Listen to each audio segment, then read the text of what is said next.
we have allies on our side. One of our allies in the present struggle will be the Russian people themselves.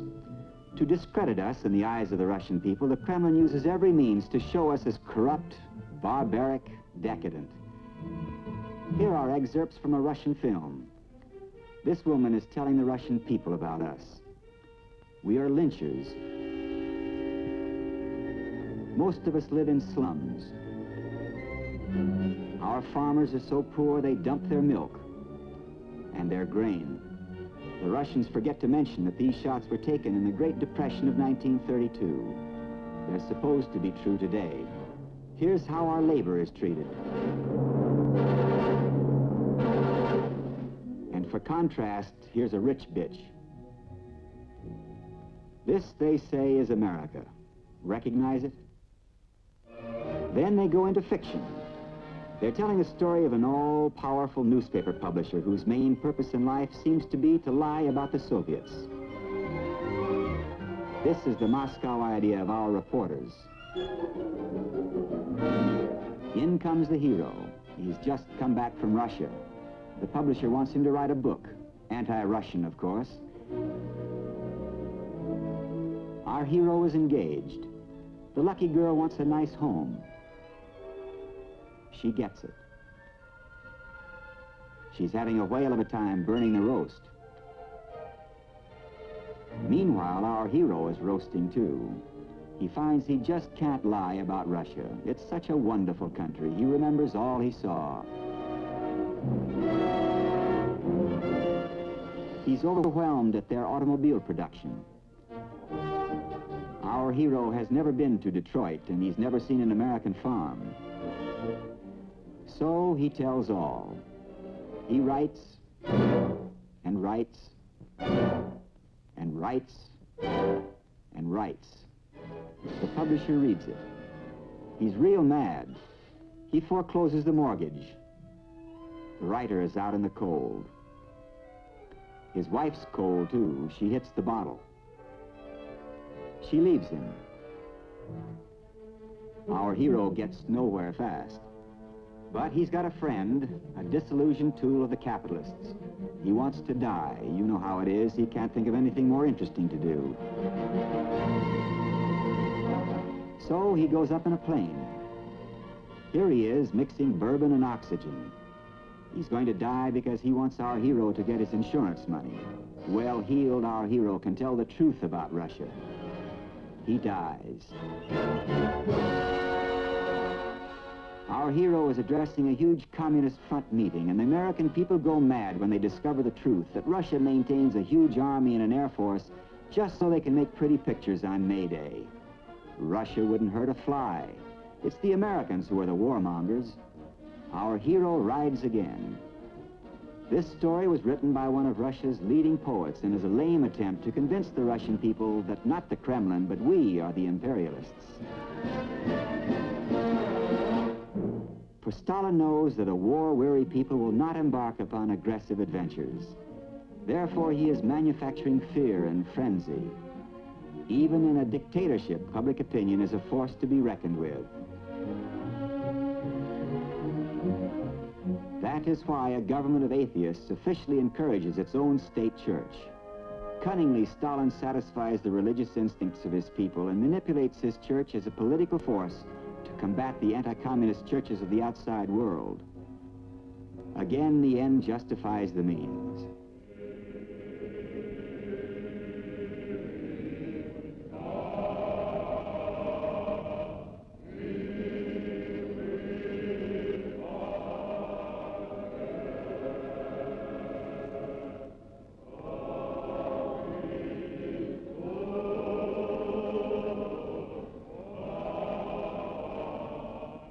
We believe that our allies, the Russian people and all those behind the Iron Curtain, will not long be deluded.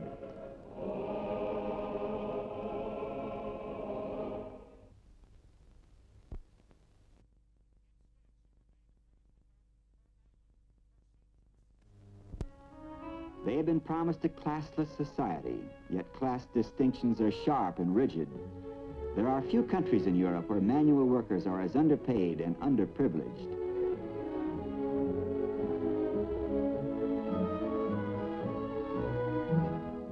white-collar worker receives a uniformly low wage. Skilled workers are subjected to the most ruthless of speed-up systems. Although they have unions, they have no right to strike.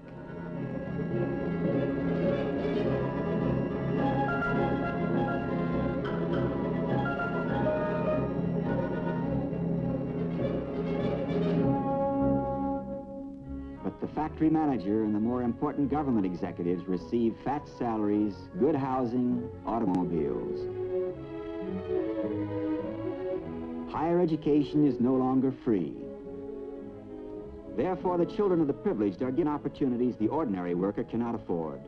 Only the extraordinarily capable youth can manage a scholarship.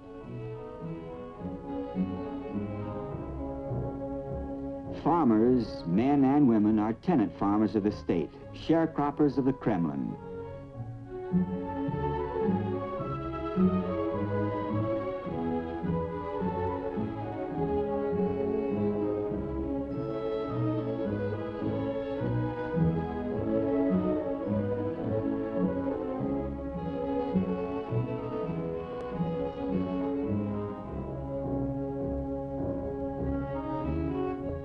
The Russians have succeeded in mechanizing the land, just as they have succeeded in creating heavy industry at great cost in human life.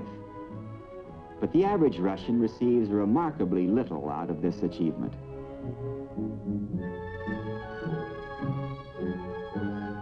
The state and the ruling class take all, and the state needs all, for despite the Kremlin cries of peace, Russia is geared for war. That is why there is such emphasis on heavy industry, little effort to create the goods of peace. That is why even children are taken over by the Red Army for war.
After World War II, our people demanded we bring our soldiers, sailors, and airmen back home. We scrapped our power. Russia continued building its war machine, is still building it. The free people, weary of war and fearful of fresh tragedy though they may be, are of course our allies too. For the first time in history, Europe is being united.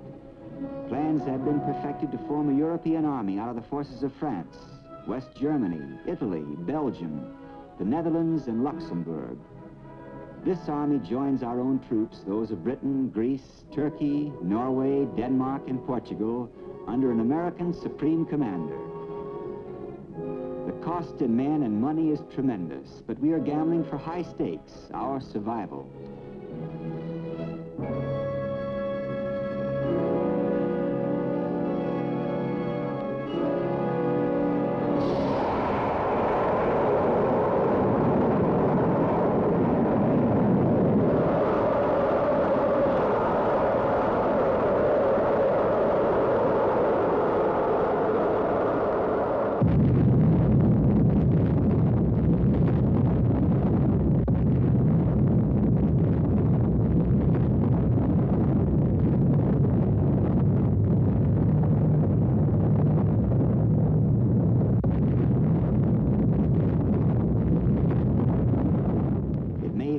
Be that for the first time in history, arms will be made and not used.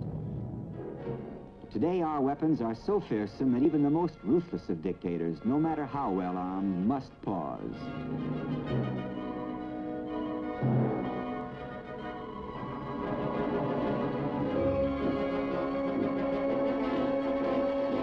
We are helping our friends in Europe and Asia to rearm and to rebuild. We have demonstrated in Korea that we will not tolerate further Russian aggression. We seek no transient military victory.